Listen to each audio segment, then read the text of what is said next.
Oke, selamat siang teman-teman.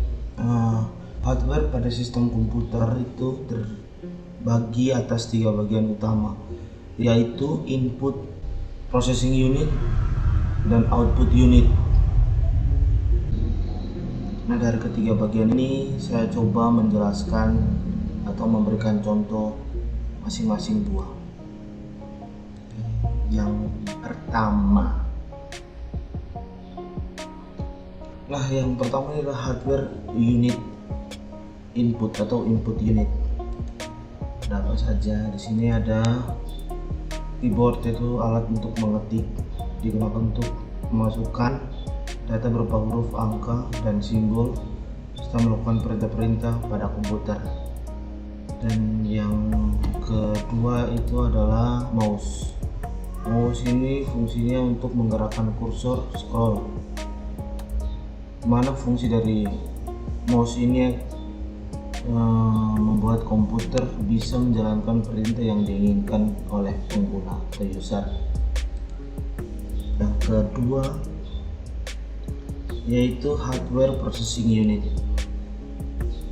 Yang pertama di sini ada prosesor, merupakan sebuah chip yang pada dasarnya digunakan untuk memproses data aritmatika seperti halnya sebuah kalkulator, di mana dia berfungsi hanya untuk mengelola data melalui input dan akan menghasilkan output. Yang kedua adalah motherboard. Motherboard adalah papan utama yang digunakan untuk meletakkan dan menghubungkan komponen-komponen komputer, misalnya memori, prosesor, VGA, LAN card, dan lain-lain yang bisa ditempel di dalam motherboard ini. Yang ketiga itu adalah hardware output unit. Itu yang pertama ada monitor. Monitor ini sangat penting ya teman-teman, yaitu fungsinya adalah untuk menampilkan data teks, gambar, dan video. Yang ketiga adalah yang kedua dari hardware output unit ini adalah printer.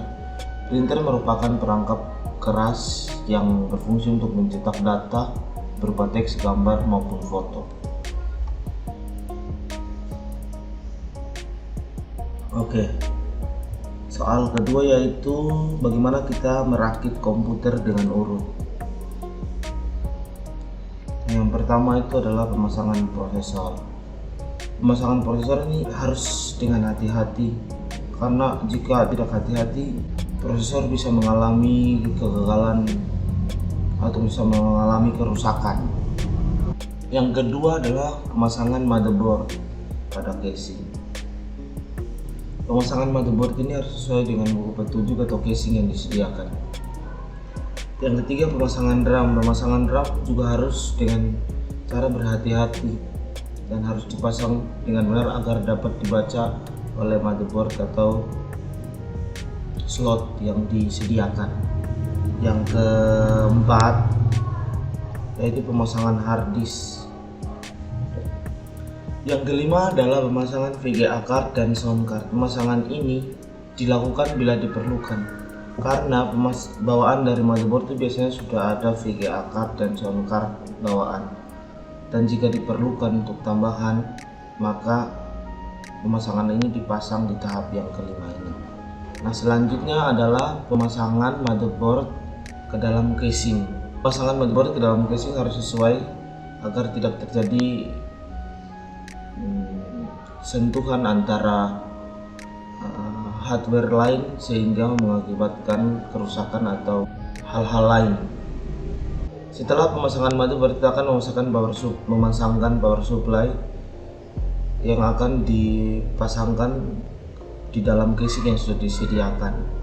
Nah, setelah dari semua rangkaian ini, kita periksa kembali apakah sambungan-sambungan, apakah pemasangan sudah terpasang dengan benar atau belum.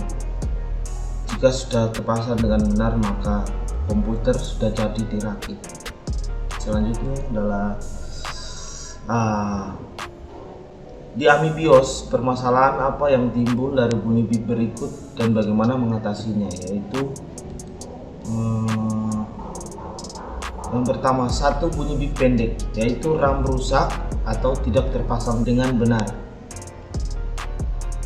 Cara mengatasinya adalah jika RAM itu rusak maka harus diganti, dan jika tidak terpasang dengan benar maka harus diperiksa kembali apakah sudah terpasang dengan benar.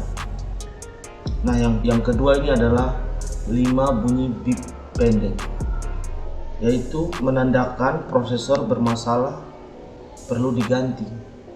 Nah, jika prosesor sudah mulai bermasalah maka diwajibkan untuk ganti prosesor, karena komputer tidak akan berjalan tanpa prosesor. Nah, yang ketiga ini adalah 8 bunyi bip pendek, yaitu menandakan grafik card VGA rusak atau tidak terpasang dengan benar. Sama seperti RAM tadi, jika grafik sudah tidak berfungsi atau rusak maka perlu diganti. Tetapi jika dicek kembali dan bisa berfungsi, berarti itu menandakan bahwa VGA ini tidak terpasang dengan benar. Oke. Yang terakhir adalah bagaimana cara kerja POS atau Power on Shelf Test. Nah, berikut adalah cara kerja POS yang terjadi di dalam suatu komputer.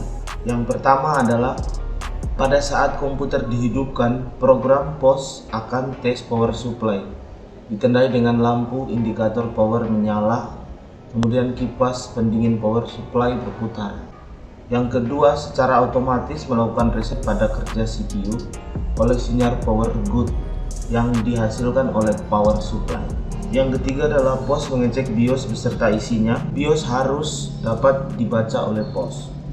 Yang keempat, POS melakukan pengecekan terhadap CMOS. CMOS harus dapat bekerja dengan baik. Program POS mengecek dimulai dari membaca data setup pada RAM CMOS setup. Yang kelima adalah POS mengecek CPU komponen pemproses seperti timer, memori bus, memori modul, dan sebagainya.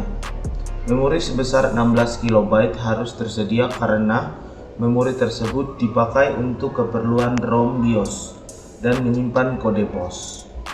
Yang keenam, pengecekan input-output controller dan bus controller. Controller tersebut harus dapat bekerja karena dipakai untuk mengontrol proses menulis dan membaca data. Dan yang terakhir adalah jika salah satu pengecekan POS yang tidak berhasil dilewati atau bermasalah, maka komputer akan menerima pesan atau perintah kesalahan dari POS berupa bunyi bip atau tampilan visual. Oke, sekian dari saya, terima kasih.